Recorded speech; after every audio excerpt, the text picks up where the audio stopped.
Hi hello ನಮಸ್ಕಾರ, welcome to my YouTube channel. ಇವತ್ತಿನ recipe banana puri. Breakfast ಅಥವಾ snacks, ಮಕ್ಳಿಗೆ ಲಂಚ್ ಬಾಕ್ಸ್ ಎಲ್ಲದಕ್ಕೂ ತುಂಬಾ ಚೆನ್ನಾಗಿರುತ್ತೆ. ಮಕ್ಕಳು ಕೂಡ ಇಷ್ಟಪಟ್ಟು ಖುಷಿಯಿಂದ ತಿಂತಾರೆ. ಬೇಕಾಗಿರೋದು ಇಲ್ಲಿ ಪಚ್ಚಬಾಳೆಹಣ್ಣು ಈ ಥರ ಚೆನ್ನಾಗಿ ಹಣ್ಣಾಗಿರಬೇಕು. ಚೆನ್ನಾಗಿ ಹಣ್ಣಾಗಿ ಸಿಪ್ಪೆ ತೆಕ್ಕೊಬೇಕು. ಇಲ್ಲಿ 2 ಬಾಳೆಹಣ್ಣು, 1 ಕಪ್ ಮೊಸರು, 2 ಕಪ್ ಗೋಧಿ ಹಿಟ್ಟು, 1 ಸ್ಪೂನ್ ಸಕ್ಕರೆ. ಇವಾಗ ಬಾಳೆಹಣ್ಣ ಬಿಡಿಸ್ಕೊಂಡು ಚೆನ್ನಾಗಿ ಅದನ್ನು ಫೋರ್ಕಲ್ಲೋ ಸ್ಪೂನಲ್ಲೋ ಯಂತ್ರಲ್ಲಾದ್ರೂ ಈ ಥರ ಚೆನ್ನಾಗಿ ಸ್ಮ್ಯಾಕ್ಸ್ ಮಾಡ್ಕೊಳ್ಳಿ. ಸ್ವಲ್ಪನೂ ಗಂಟಿರಬಾರ್ದು. ಚೆನ್ನಾಗಿ ಈ ಥರ ಮಾಡ್ಕೊಳ್ಳೋದ್ರಿಂದ ಪೂರಿನೂ ಕೂಡ ಚೆನ್ನಾಗಿ ಬರುತ್ತೆ.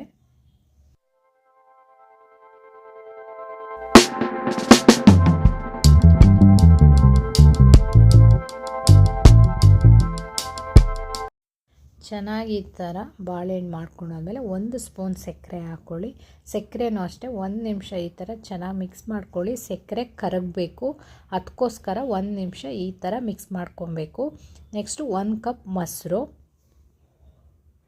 ಮೊಸರನ್ನು ಹಾಕ್ಕೊಂಡು ಚೆನ್ನಾಗಿ ಮಿಕ್ಸ್ ಕೊಟ್ಕೊಳ್ಳಿ.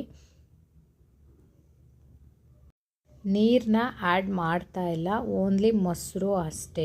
ಮೊಸರು ಸ್ವಲ್ಪನೇ ಹಾಕ್ಕೊಳ್ಳಿ, ಇಲ್ಲಾಂದರೆ ಜಾಸ್ತಿ ಹಿಟ್ಟು ತೊಗೊಳುತ್ತೆ, ಹಸಿಟ್ಟು ಜಾಸ್ತಿ ತೊಗೊಳುತ್ತೆ ಗೋಧಿ ಹಿಟ್ಟು. ಅದರಿಂದ ಮೊಸರು ನೋಡಿ ಹಾಕ್ಕೊಂಡು ಚೆನ್ನಾಗಿ ಮಿಕ್ಸ್ ಕೊಟ್ಕೊಂಡು ಕೈಯಲ್ಲೇ ಚೆನ್ನಾಗಿ ಮಿಕ್ಸ್ ಮಾಡ್ಕೊಳ್ಳಿ. ಸ್ವಲ್ಪ ಹಸಿಟ್ಟು ಹಾಕ್ಕೊಂಡು ಮಿಕ್ಸ್ ಮಾಡ್ಕೊಳ್ಳಿ. ಒಂದೇ ಸಲ ಹಾಕ್ಕೊಬೇಡಿ. ಸ್ವಲ್ಪ ಹಿಟ್ಟು ಗಟ್ಟಿಗಾದರೂ ಚೆನ್ನಾಗಿರಲ್ಲ, ಅತಿ ತೆಳ್ಳೆ ಆದರೂ ಚೆನ್ನಾಗಿರಲ್ಲ. ಈ ಥರ ಸ್ವಲ್ಪನೇ ಹಸಿಟ್ಟನ್ನ ಹಾಕ್ಕೊಂಡು ಹಿಟ್ಟನ್ನ ಮಾಡ್ಕೊಬೇಕು.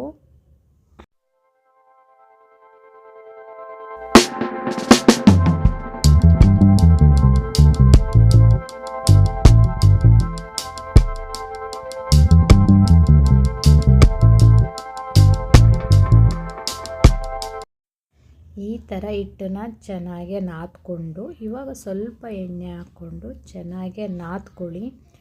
ಈ ಥರ ನಾದೋದ್ರಿಂದ ಪೂರಿ ಚೆನ್ನಾಗೆ ಉಬ್ಬಿ ಬರುತ್ತೆ, ಇಲ್ಲಾಂದರೆ ಪೂರಿ ಅಲ್ಲೇ ಉಬ್ಬಲ್ಲ, ಕಲರ್ ಮಾತ್ರ ಬರುತ್ತೆ ಅಷ್ಟೇ. ಇವಾಗ ರೆಡಿಯಾಗಿದೆ. ಒಂದು ಸೈಡ್ಗೆ ಎತ್ತಿಟ್ಕೊಳ್ಳಿ. 10 ಮಿನಿಟ್ಸ್ ಆಗಬೇಕದು. ಇದರ ಕಾಂಬಿನೇಷನ್ ಕೊಬ್ಬರಿ ಚಟ್ನಿ ಚೆನ್ನಾಗಿರುತ್ತೆ. ಇಲ್ಲಿ ಕೊಬ್ಬರಿ, ಕಡಲೆ, ಜೀರಿಗೆನ ಈ ಥರ ಕ್ರಷ್ ಮಾಡಿ ಹಾಕ್ಕೊಳ್ಳಿ, ಆವಾಗ ಫ್ಲೇವರ್ ಚೆನ್ನಾಗಿ ಬರುತ್ತೆ.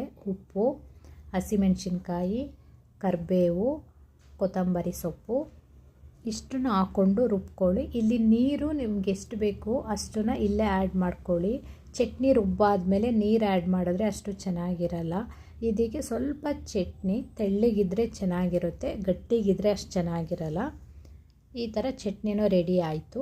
ಇವಾಗ ಎಣ್ಣೆ ಕಾಯೋದಕ್ಕೆ ಇಡೋಣ. ಎಣ್ಣೆ ಚೆನ್ನಾಗಿ ಕಾದ ಮೇಲೇ ಪೂರಿ ಹಾಕಿ. ಎಣ್ಣೆ ಚೆನ್ನಾಗಿ ಕಾದಿಲ್ಲ ಅಂದರೆ ಪೂರಿನೂ ಚೆನ್ನಾಗಿ ಉಬ್ಬಲ್ಲ, ಚೆನ್ನಾಗಿ ಬರಲ್ಲ. ನೋಡಿ ಹಿಟ್ಟು ಎಷ್ಟು ಚೆನ್ನಾಗಿ ಬಂದಿದೆಯಲ್ಲ, ಒಂದು ಸ್ವಲ್ಪನೂ ಕೈಗೆ ಅಂಟ್ತಾ ಇಲ್ಲ, ಏನಿಲ್ಲ. ಒಂದು ಸಲ ಈ ಥರ ನೀಟಾಗಿ ಪ್ರೆಸ್ ಮಾಡಿಕೊಂಡು ಈ ಥರ ಚೆನ್ನಾಗಿ ಪ್ರೆಸ್ ಮಾಡಿಕೊಂಡು ಸ್ವಲ್ಪ ಹಿಟ್ಟು ತೊಗೊಂಡು ಇವಾಗ ಪೂರಿ ಯಾವ ಸೈಜ್ ಬೇಕು ಆ ಸೈಜ್ಗೆ ಲಟ್ಟಿಸ್ಕೊಳ್ಳಿ.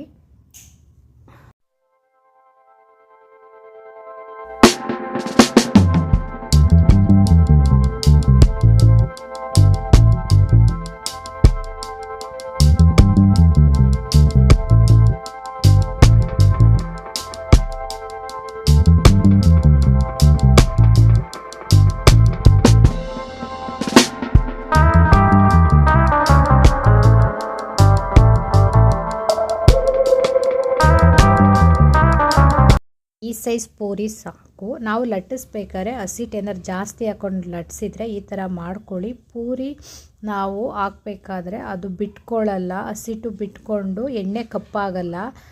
ಇಲ್ಲಾಂದರೆ ಹಸಿಟ್ಟೆಲ್ಲ ಬಿಟ್ಕೊಂಡು ತಳ ಇಟ್ಕೊಂಡು ಎಣ್ಣೆ ಕಪ್ಪಾಗುತ್ತೆ. ಈ ಥರ ಹಾಕ್ಕೊಂಡು ನೋಡಿ ಚೆನ್ನಾಗಿ ಎಣ್ಣೆ ಕಾದ ಮೇಲೆ ಪೂರಿ ಹಾಕಿದ್ರೆ ಈ ಥರ ಉಬ್ಬುತ್ತೆ, ಕಲ್ಲರು ಕೂಡ ಬೇಗ ಬರುತ್ತೆ. ನೋಡಿ ಪೂರಿ ಎಷ್ಟು ಚೆನ್ನಾಗಿ ಬಂತಲ್ಲ. ಮಕ್ಕಳಿಗೆ ಆದಷ್ಟು ಮಾಡಿಕೊಡಿ, ಅದು ಪೂರಿ ಕೂಡ ಸ್ವೀಟಾಗಿರುತ್ತೆ. ಬ್ರೇಕ್ಫಾಸ್ಟ್, ಲಂಚ್, ಮಕ್ಕಳಿಗೆ ಲಂಚ್ ಬಾಕ್ಸ್ಗೆ, ಸಂಜೆ ಟೈಮ್ ಸ್ನ್ಯಾಕ್ಸ್ಗೆ ಎಲ್ಲ ಮಾಡಿಕೊಡ್ಬೋದು. ಸ್ವೀಟ್ ಇರೋದ್ರಿಂದ ಮಕ್ಕಳಿಗೆ ಚಟ್ನಿ ಆಗಲಿ ಯಾವುದೇ ಅವಶ್ಯಕತೆ ಇರಲ್ಲ, ಖಾಲಿ ಪೂರಿನೇ ತಿಂತಾರೆ.